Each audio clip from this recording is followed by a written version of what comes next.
Aloha, this is Professor Porter. We're talking about the Federal Rules of Evidence and specifically Rule 403. I find that people new to evidence and students learning evidence tend to rush through the arguments for the opponent and the proponent under Rule 403. And instead, you can make this four-sentence, very slow, very methodical, organized, turns into one paragraph each for the opponent and the proponent.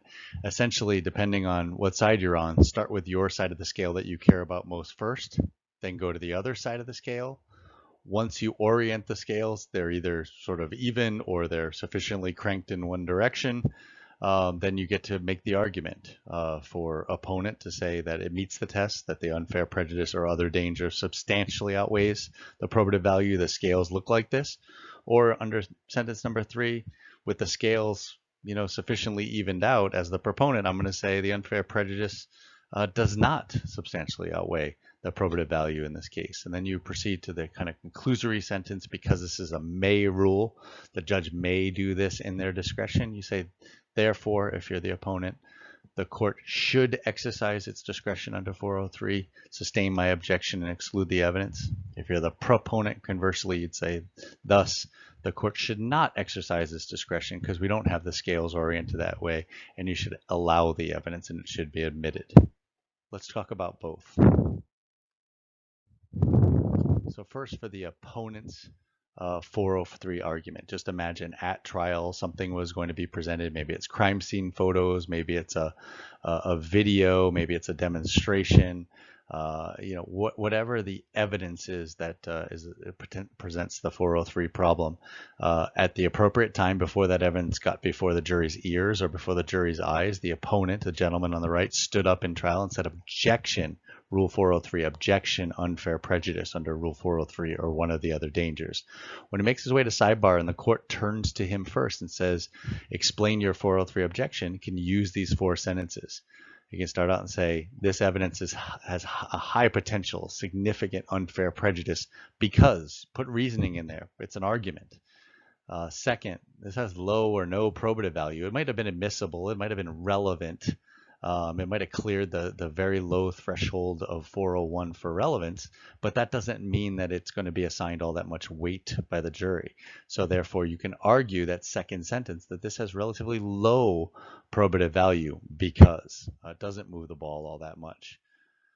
Once you have the scales oriented in that way, significant unfair prejudice weighing down, very slight probative value that doesn't weigh much at all relatively, you have the scales sufficiently cranked as you need to as the proponent to be able to argue. So therefore, unfair prejudice does here substantially outweigh the probative value. 1 substantially outweighs 2.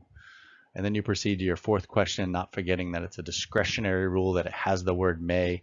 You say, therefore, Your Honor, this is the case. This is the evidence that you should do your thing under 403. The court should exercise its discretion under 403, sustain my objection, and exclude this evidence.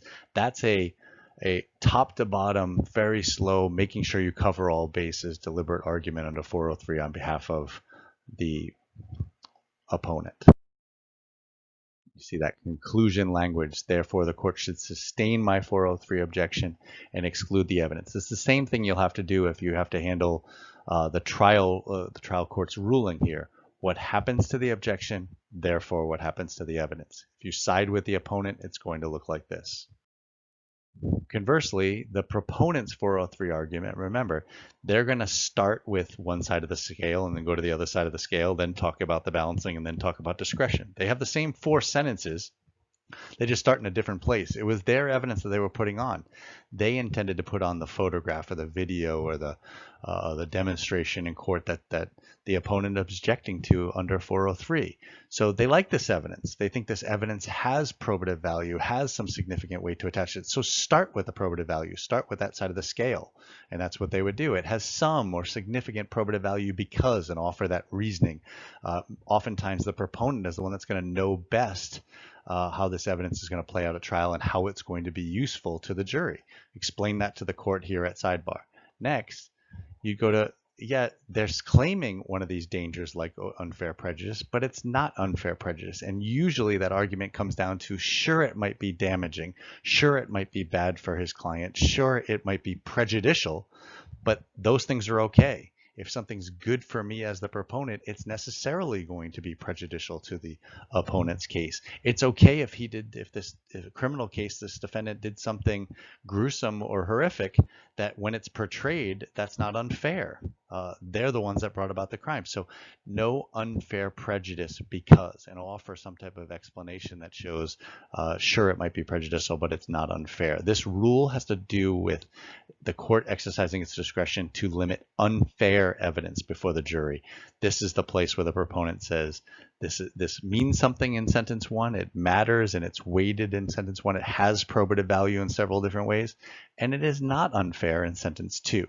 Once you work on the scales, the opponent, of course, wanted them cranked one way or the other where the unfair prejudice was substantially outweighing the probative value. Really what the proponent's trying to do in their argument is just bring the scales down to reality. Where are they really? It doesn't matter. If there's something like this, if there's something even, if there's something teetering, if one's slightly ahead of another, you get to your third sentence where you said, with the scales like this, with the scales basically even, with the scales as I've described them in sentences 1 and 2, it cannot be said that it meets the test under 403. It can't be said that unfair prejudice or one of these dangers in the rule substantially outweighs the probative value. It can't work that way by how I've described the scales. Or the unfair prejudice does not substantially outweigh probative value here. And then you proceed to that same discretion sentence in number 4. Therefore, this is not the case to do your thing under 403, Your Honor. The court should not exercise its discretion under 403. Again, as the trial court, you'd land with that same thing. So you'd plead to the trial court, Your Honor, the evidence should be admitted and his objections should be overruled. I should get to proceed in asking these questions of my witness. I should get to proceed with putting in these crime scene photos, videos, or conducting this demonstration because I've overcome the last hurdle of 403.